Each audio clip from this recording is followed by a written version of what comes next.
রাশিফা উঠো, বিছানা ছাড়া দিয়ে উঠো উঠো। সারাদিন খালি বিছানার মধ্যে পাড়া পড়ে।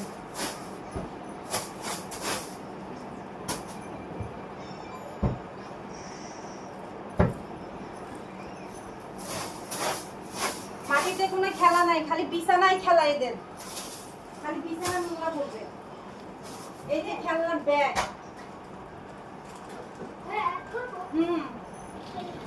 ট্রাই করবা তাই না? এই দেখো প্যান্ট কোথায় ঝুলাই রাখছে।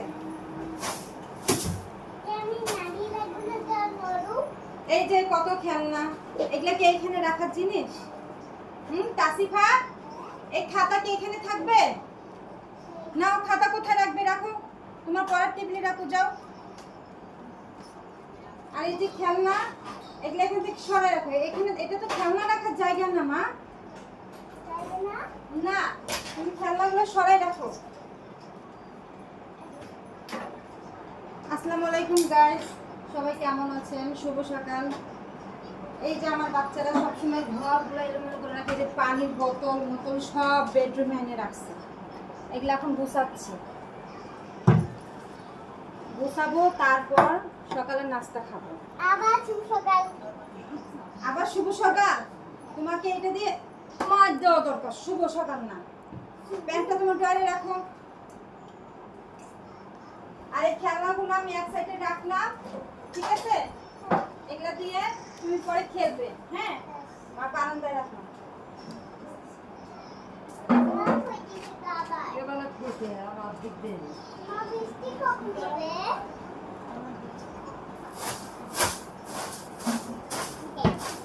বাচ্চারা কত ঘর নোংরা করে রাখছে, হ্যাঁ? এই যে বিছানা টিছানা গোছালাম, এখন ঘর ঝাড়ু দিব। ঘর ঝাড়ু দেওয়া হইলে তারপর নাস্তা খাওয়াবো বাচ্চাদেরকে। কত নোংরা করে রাখছে, এত নোংরার মধ্যে কি নাস্তা খাওয়া যায়? হ্যাঁ হ্যাঁ হ্যাঁ, তাহলে হাসি। ঘর নোংরা করবে আর হাসবে।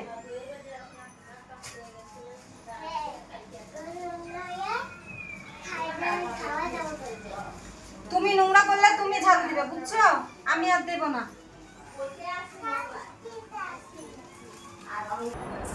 সবাই বলে মেয়েরা একটু সাজুগুজু করলেই বলে মেয়েদের কাজ নাই, মেয়েরা সংসারের কাজ পারে।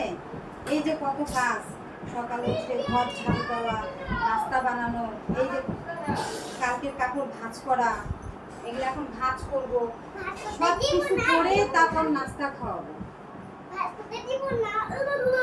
বন্ধুরা, আমরা মেয়েরা কিন্তু